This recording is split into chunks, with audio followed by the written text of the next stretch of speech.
What's up everyone, Ryan from Oakland Ghosts, and I've noticed that there seems to be kind of an influx of new Deluge users, and one thing I remember that was really frustrating and kind of intimidating to me when I first got the Deluge was how to use synths, how to like make my own sounds. Like the whole process of synthesis was just a little mysterious to me. You know, I came from the DAW world where there's millions of synths and millions of plugins, and I was more of a tweak a preset type of person in my production prior to getting the Deluge and some of my more recent outboard gear.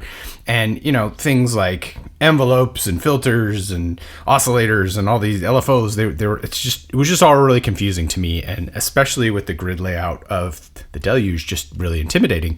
But it's really not that complicated, and so I just wanted to do a very quick, I'm going to call it Synths for Dummies. I'm going to give you a basic rundown of how subtractive synthesis works in general, and then more specifically how it works on the Deluge. So you can start creating your own sounds at best, you know, you can start feeling a little more comfortable just tweaking and making your own sounds, or, you know, even at the very least, having a better understanding of how synthesis in general works is going to be beneficial when it comes to tweaking presets, because you'll be able to understand what you want to dial in to get the specific sound you're going after. So without further ado, let's jump right in. We're going to be focusing on subtractive synthesis, which is the classic Moog East Coast variant of synthesis that pretty much every synthesizer thereafter has followed. It's more straightforward than you think. And the first thing we're going to do is we're going to hit Shift and Synth, and that's going to create a brand new synth.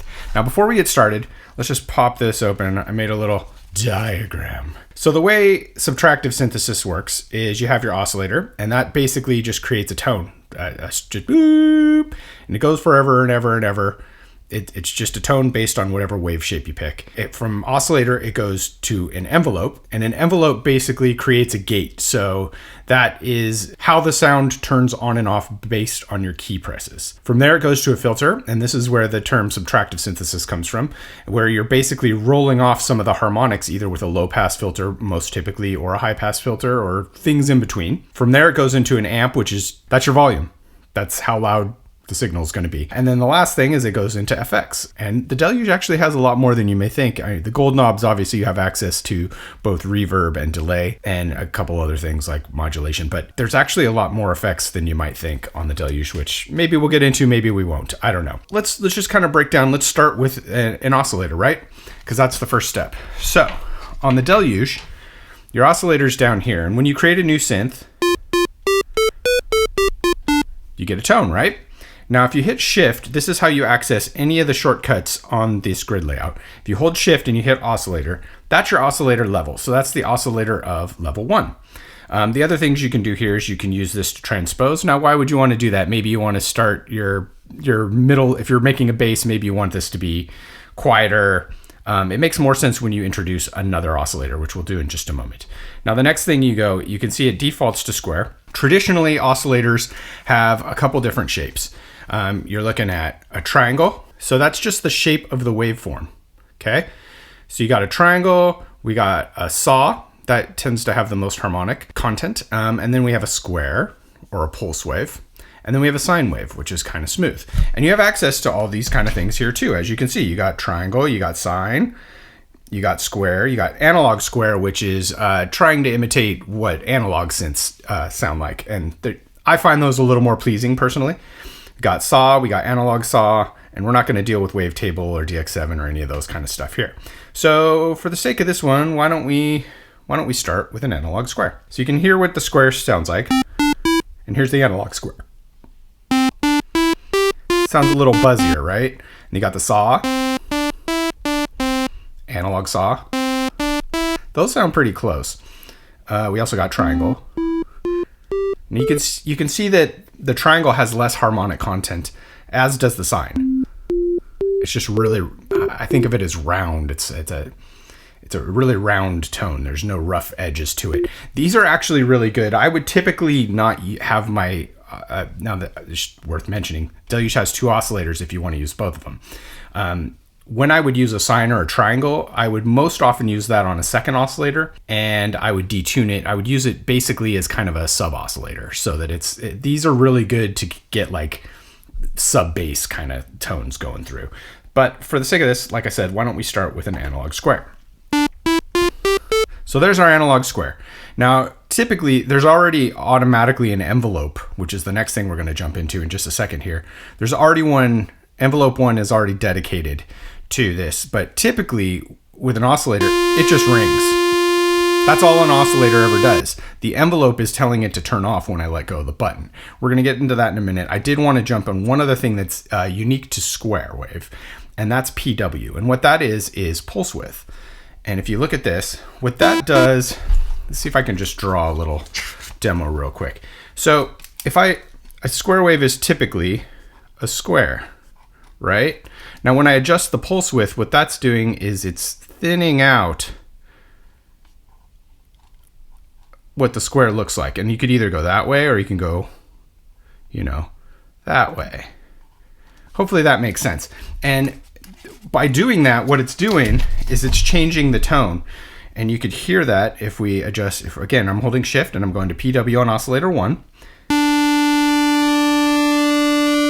can kind of hear how it changed the tone, right?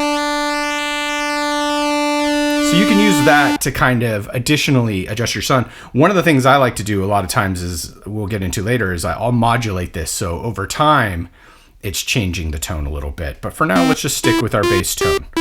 The next thing I'm going to do is I'm going to add a second oscillator. And the way you do that, again, these bottom ones, this is the volume of the oscillator. We're going to go to oscillator 2. As you can see right now, it's turned off. Let's turn it up. And this is how you can kind of get a mix between the two oscillators if you want two oscillators. I'm also going to transpose this one down. So if I go down 12 semitones, that's an octave. So now you could hear.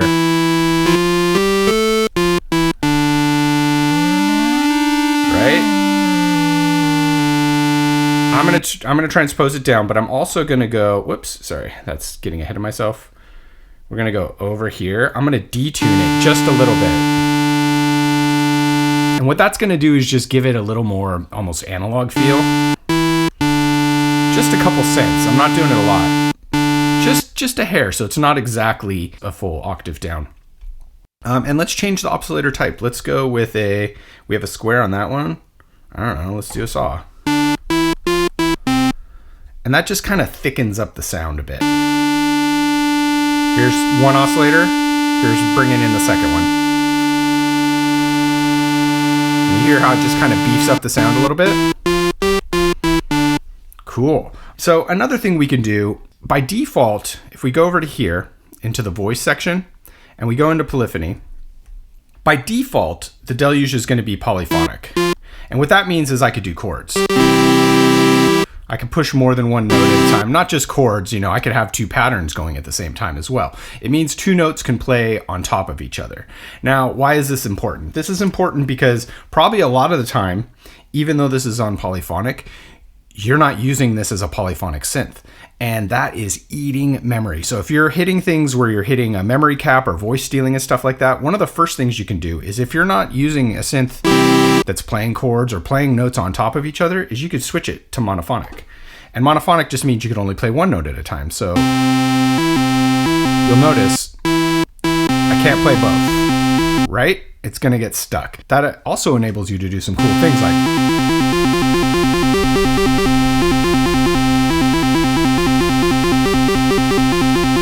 you can do cool stuff like that. It's fun for like solos and stuff like that. You can get weird with it. There is a glide that allows you to glide in between those notes as well, so that that's called Portamento. So if we add a little more Portamento, which is down here, voice, Porta, now you'll hear that it kind of slides into the note when I do that.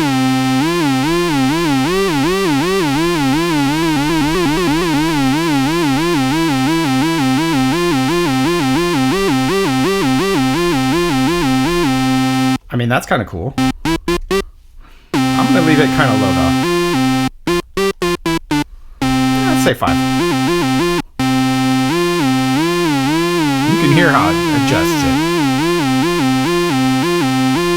Sure, we can have a little bit. Why not? Again, the reason I find most of the time I'm not often using synths as polyphonic. I'm using them monophonic. And so it's important to go in there and change that, because it's going to save you memory. Another thing you could do is you could even just switch it to auto. And what that's going to do, it's a little more memory than, say, monophonic. But what that's going to do is when it's monophonic, it's going to treat it as a monosynth. But when there's more than one note playing at the same time, it'll switch to polyphonic. So that's a good way to do it too. But I find it's best to just make a decision. What are you going to be using this as? For this demo, let's just stick to monophonic for now. I'm actually going to turn down oscillator 1 just a hair too. Oh, by the way, if you hold shift and twist knobs, you can see it does it by bigger increments. So that's a quick way to do that. Sure. Let's call it 30. Okay. The next thing that I wanted to show before we move on to the envelope section, which is what's controlling this, is we also have a thing called Unison. And what that's going to do is it's just going to basically add voices to, so if you were trying to get like a real thick bass or a real thick sound, you can hear this is one voice, right?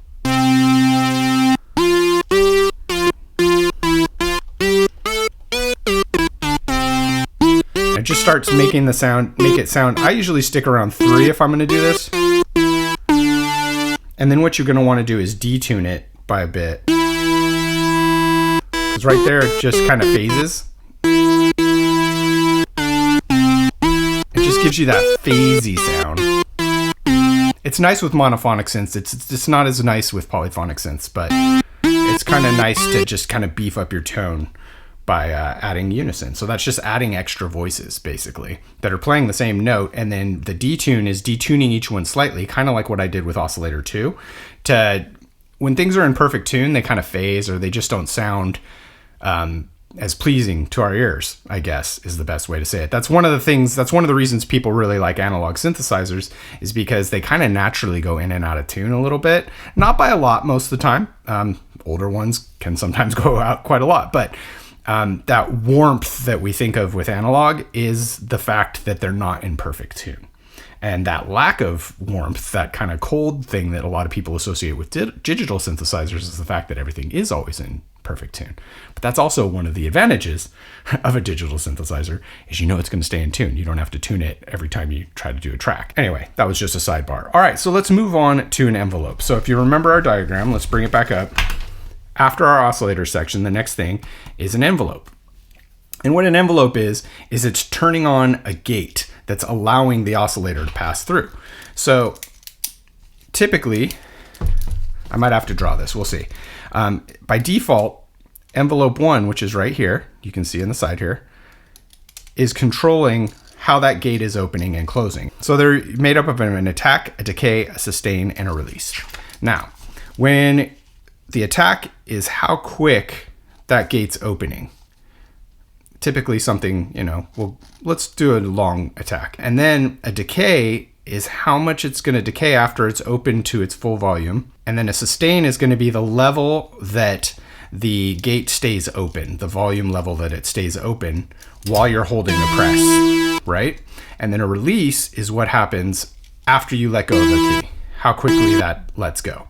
That's it. So attack, how fast the gate opens. Decay, after it reaches its peak, it's how fast it drops down to whatever your sustain level is. And then a release is when you release the note. Now, there's a couple ways we can access this on the Deluge. Right here is one of them, but this is only really going to give you your attack and release, and it's going to modify it based on what this already is. So, for example, my release here, you can hear if I let go right now, I mean, it's dropping as soon as I press that button. If I turn this up, you see how the release, that's how long the sound's fading out after I let go of the button. So that's one way to do it, get it really quick. And you could do the same thing with the attack. Like, it's going to its volume pretty quick, so the gate's opening really fast, right? You hear how when I turn this up, it kind of ramps up? That's the attack. That's how quick the attack's raising up. Now, a more precise way of doing this is by using these guys over here. So you can go into the shift attack. Right now, it's at 0. So as soon as I'm hitting that button, it's opening right away. And that's really good for like plucks or bass notes or stuff like that, is having a really short attack. But if you're doing like a really long pad or something like that, something really more atmospheric, you might want to crank that up. Right? Again, the decay down here, you hit shift and decay. That's how much it's gonna go down before it hits the sustain level after it hits max thing. Like let's crank, if you take the sustain all the way up. So since I've killed the sustain, it's basically changed this into more of an attack release type thing. So what that means is it doesn't matter how long I hold this note, because it's immediately going from attack, it's getting its attack volume to whatever the release level is, and then releasing the note. So if we add some release, you can see I'm just doing a single press. It has no effect. So if I want it to hold the note longer, I have to up the release, because the sustain's killed. So it doesn't matter if I hold it. As you can see, whether I press it. Let's do a long one again. So if I press it, that's what it sounds like. If I hold it, it's exactly the same. It doesn't matter because we killed the sustain. So the only thing managing the gate is the attack and the release at this point. So if we add a little sustain back, let's say we want it at 20. You can hear how it swells up and then comes down in volume, right? It goes up. So what that is just like our diagram, right? That is the attack going up to the full volume, and then the decay bringing it down to our sustain level, and then when we let go of the note, it's fading out. That's the release. So that's all an envelope is. It's pretty simple. An envelope 1, like I said, kind of defaults to the gate. Now the cool thing about the Deluge is it actually has 2 envelopes. And you can use envelopes for more than just opening and closing things. You can use them for modulation, which we'll get into in just a moment. Let's keep care. Actually, we'll probably get into it in this filter section. So the next thing, again, if we look at our diagram, is the filter. So we've got the oscillator, which is just a steady tone. We've got the envelope, which is controlling the gate, opening and closing based on our key press. After that, it passes to the filter. And the filter, in this case, the Deluge has a couple. It has, by default, it usually starts, you can access them with the gold knobs very easily. And what that is this is how you reduce the harmonics. So let's hold a note. This is a low pass filter, a low pass ladder filter. And you can hear how it's killing some of the harmonics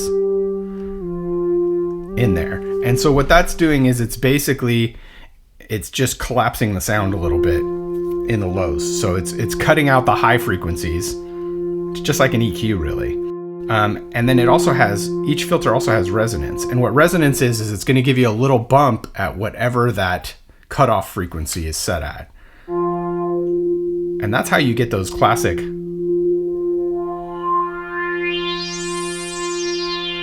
that everybody loves about synths, that sweep. So when the filter crosses over that little bump, you're getting that growl. The higher you have it, the more growl you're gonna get. Right?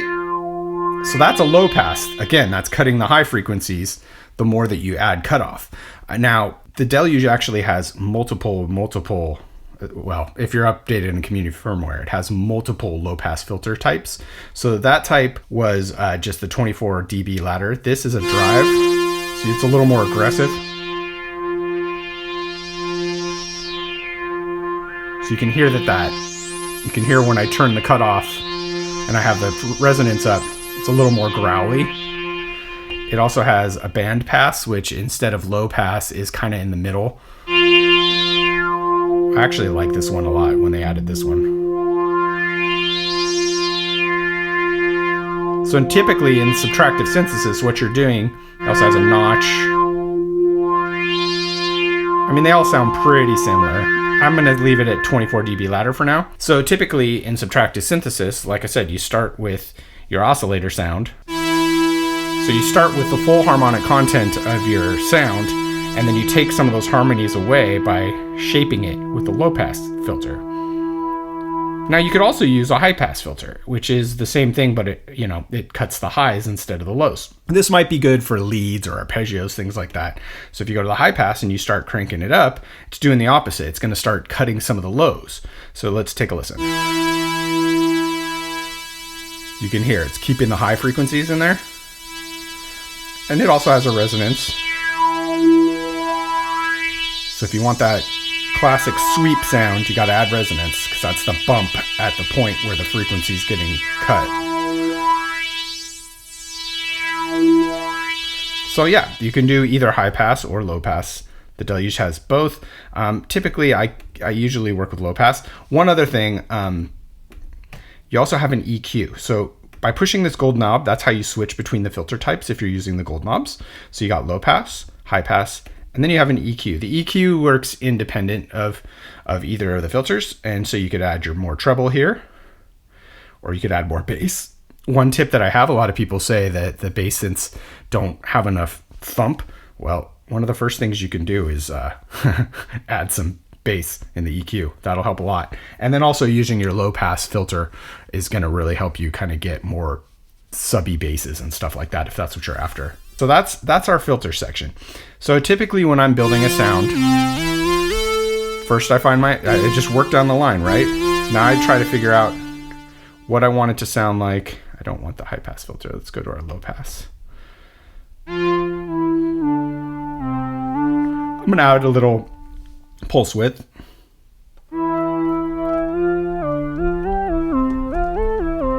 Now, I'm not going for like a super awesome sound right now because I don't have one in mind. I'm mostly just trying to show you guys how synthesis works, right?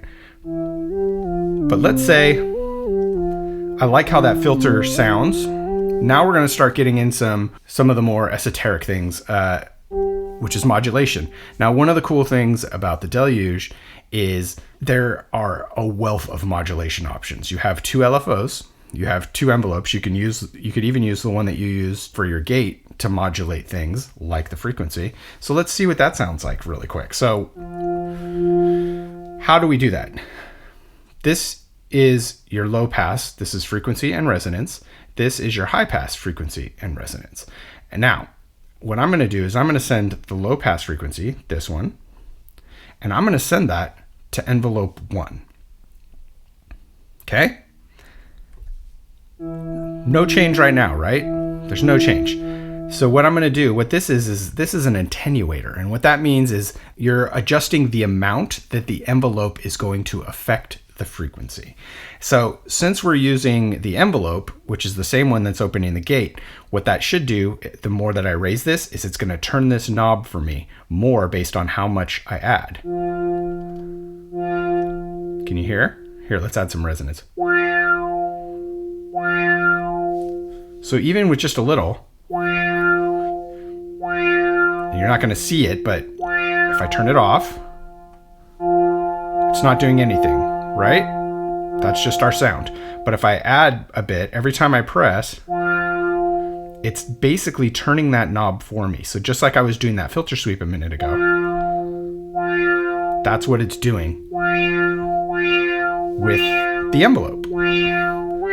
So in this case, it's synced exactly to what my gate is. So it's going to open, it's going to, as I press it, the same way that attack, that's how it's going to turn the knob. What if I don't want that? Well, there's a couple things you could do. You could either patch the frequency to a second envelope and change those settings. So maybe it's a slower attack or a faster attack and a slower release or something different than what you're doing to get a different sound. Another option is you could instead send it to an LFO. Whoops. So we'll go to frequency. And instead of that, we're going to go to LFO. So now it's connected to an LFO.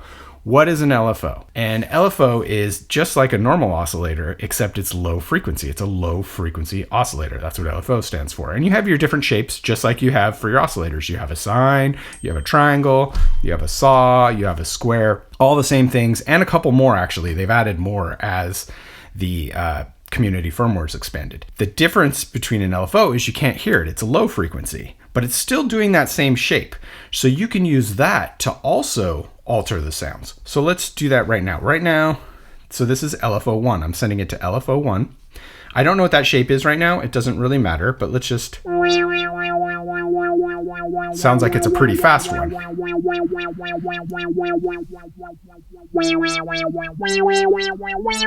So as you can hear, what's happening now is that frequency is getting turned based on the shape of and speed rate of whatever that LFO is. Let's check out. So that's kind of fun. Let's check out, and this is a common use. Using an LFO to modulate frequency is a totally normal thing, but you could use it to modulate a lot of other things, like that pulse width that we were using. You could even use it to adjust the pitch a little bit of your note. So maybe it just goes a little, it might change the sound a little bit. But let's check out, let's just take a look at what the LFO is. So down here you have your shape, your sync, and your rate. So the shape, right now, we can see it's a triangle LFO. Let's hear what this one sounds like. So the reason that one sounds different is because there's not a smooth transition across the wave shape. A square wave or a pulse wave is basically on or off, based on the rate. So that's why it's making that kind of different sound. A saw is like, you know, a different angle, so it'll slowly go up and then sharply turn off. Right? We also got a sine, which is going to be a smooth kind of circle, or not a circle, like half circles, you know, like, again, you could check out our shapes. It's exactly the same. Got triangles, saws, squares, sine, and then there are a few more, which we'll go over in just a sec. So here's what a sine sounds like. I would say that triangle and square are probably the most common. Another one, this is a new one. This one's called sample and hold. That one's different. That's basically going to be random values. So instead of a very even square like this, it might be something like, you know, something more like that. So that's kind of fun. This is a fun LFO shape to use on some other things like pitch if you want to get some more generative type music and things like that. But you know, it's something kind of fun in there. You got random walk. That's kind of like a sample and hold, but every time you press it, it does a little something a little different. For the sake of this, why don't we stick with triangle? So again, that's opening it. And we can always change this if we want it. We'll get back to that in a minute, but we could change how much it's doing stuff in any time. The next thing is sync. So you could either, right now, the LFO is based on the rate. So it's not synced to our tempo. It's not synced to anything except the rate of itself, which we can change. So that's a really slow LFO. Maybe you want something that goes over just a long time as you're holding a note. And you could go really fast. And this gets way up into probably audio rate, I bet. Which is visible. So you could think of rate like, you could think of rate as kind of like you're either going like this or you're going like this, right? It's either going fast or it's going slow. So the higher the rate, the faster you're going. The slower the rate, the slower you're going.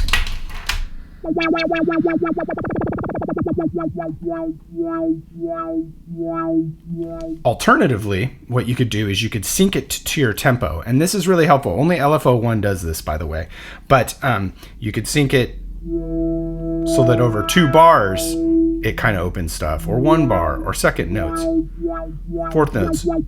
So this is doing the same thing that the rate is doing. The only difference is it's syncing it to whatever the tempo of your song is, and that can be really helpful if you want, like, say you got a bass that you slowly want it to, that slow growl to open up, and you want it to happen over the course of 1 bar. There you go.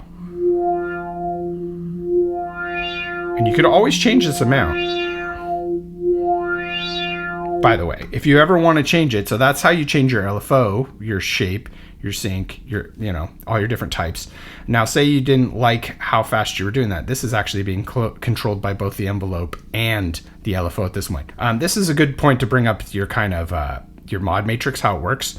So when I shift selected this, what it's showing me, the blinking components, the slower blinking components, are what it's connected to currently. You can think of that like a patch cable on a more analog synth, like some of my Moogs and stuff. So let's say right now, I don't want this to be controlled by the environment. I could just turn it back down to 0. And now when I go back, you see, it's not on anymore. So you can have things being controlled by more than one thing. You can have more than one modulation source. Right now, all I only want the LFO to be controlling that frequency. So that's what I've set it to. But why don't we get a little more weird? Why don't we send the resonance, which is this guy, to the envelope? And let's crank that up a little bit. So now whatever my envelope is for envelope 1, which is the same as the gate, is controlling how this opens up. And the LFO is controlling how the frequency attaches. So that's really the basics of everything we got, right? That's our oscillator going into our envelope, which is controlling the gate, going into our filter. And now we introduced an LFO and an envelope to control that filter. Again, you can use those same things to control any number of things. You can use it to control effects. You can use it to control transpose and pitch, the pulse width. Like let's do this. Let's use that same LFO since we're using LFO 1. I'm actually going to turn this off, the resonance. We don't need that. That was just an example. It's kind of weird. Let's go to pulse width and let's also send that to the LFO. And again, this first thing that pops up, so basically what I did, I said, send this to this. And this by how much? It's not an exact percentage, but by how much?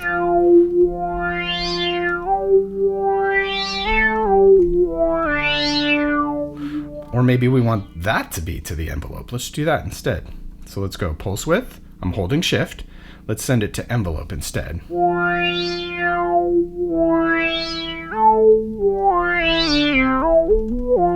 The possibilities are really just completely, they're open. You can do any number of things, right? Now, one other thing that's probably worth noting before we get into effects is instead of using an LFO or an envelope to modulate some of these things, you can also use random. And this is just a random signal that it's going to send. So you never know what you're going to get. It's going to randomly choose a value. And what I'm going to do is why don't we apply that to, I don't know, let's go pan. So pan, left, right? Let's go pan. Let's send that to random. And we're going to crank it really high. And as you can hear, if you have headphones, every time I press, it's gonna pick a different value of either left or right, and a different value in between. I think that one's really fun. I like to use random on a lot of things. I particularly like it on pan if I'm doing something, if I've got kind of a plucky sound, it's kind of fun to kind of bounce it around. It just feels like it's bouncing around your head. Just kind of fun. I'm going to leave this kind of low for now, but random is another value that's really fun to play with. So that's another thing that's fun to modulate with.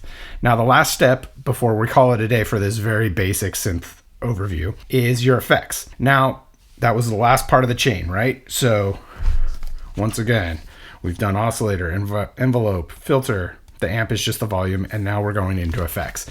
Now, again, with the gold knobs, you have both delay and reverb accessible right here, really easily. So I'm going to up my sustain actually on the envelope so that it stays louder. Yeah, let's do 40, sure. Okay, so now let's add a little delay. Now these are the most basic of basic effects. One cool thing that they added in community firmware is you can now kind of switch between what kind of, that was a 16th notes, now it's 32. Let's turn it up so you can really hear that's morphing. It's because it's on 32nd notes synced to my beat. You could go 64ths.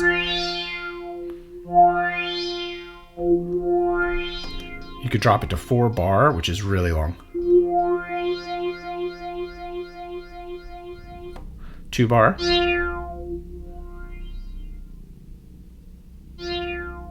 So that's a really slow one. You also got 1 bar. Got second notes.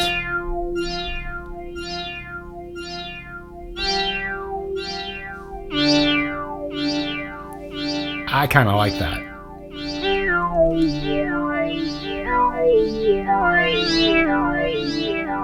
Oh, that sounds wild. So let's turn down the amount just a little bit. I don't, if I'm being honest with you, I don't use the hotkeys for that one that much. I just use these. They're accessible, easy to get to. All right, now we got our reverb. Same thing. If we want it, we just crank it up.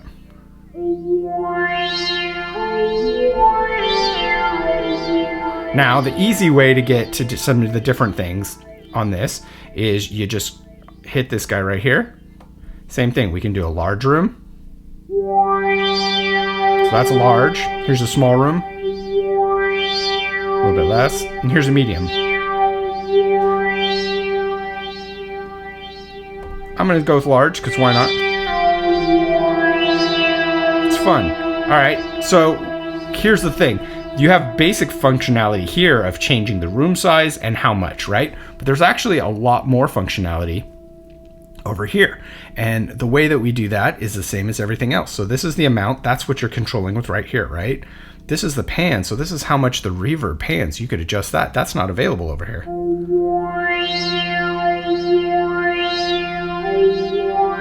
That's kind of nice. You also have width, so that's how much diffusion you got. Right now it's at max. You can turn that down. You have dampening, it's already pretty loud. And then of course you have room size. Right now we're at a pretty loud one, but we could crank that up more too.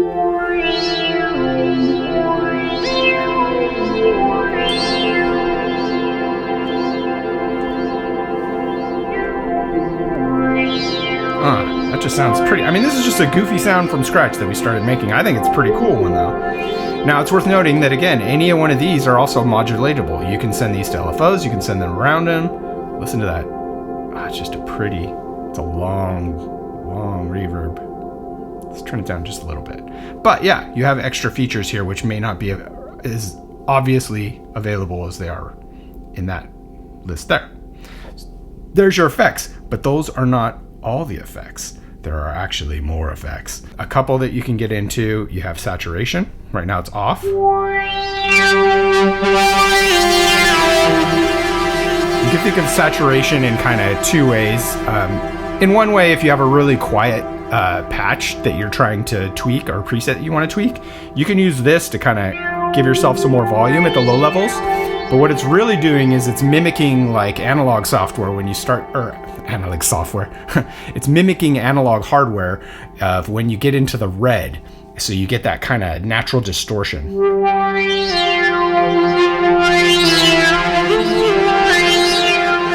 mean, come on, that sounds badass. You also have over here, so they're classifying this in the distortion section is what they're calling it over here. You also have bit crush.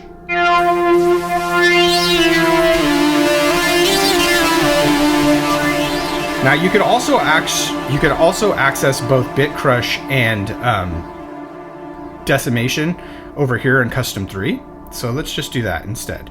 So up here you got your decimation, and that's just destroying the signal. The more you crank it. Again, you can modulate these things. The another one is bit crushes over here. And that actually adds a lot of noise a lot of times. I tend to prefer the decimation. I use decimation quite a bit. I like that one. So you got those. Okay. That's not all. You also have more over here. You have this one called Mod Effects. Now, if you hit Shift and you hit Mod Effects, right now you can see it's disabled, but you have a flanger. You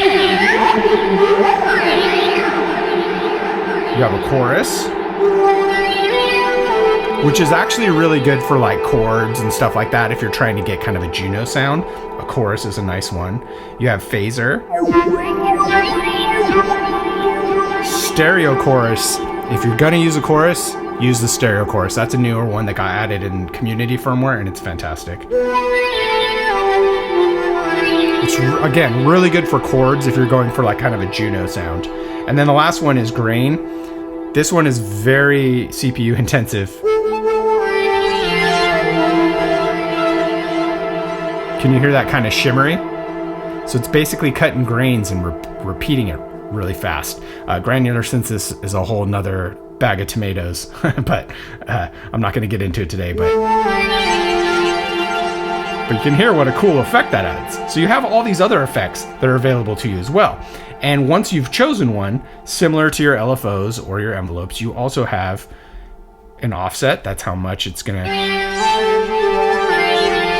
You have feedback, you have depth, and you have rate. So you have all these other options to modify those sounds.